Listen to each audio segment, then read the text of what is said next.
titingin, san papaling?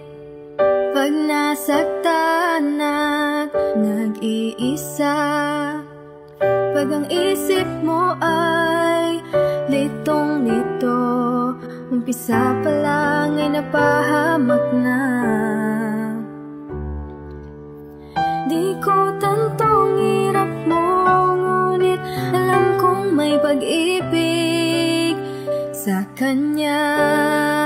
Umaling kay Kristo't mahanap mo, matutuklasan siyang kailangan mo. Iwan mo na at lumapit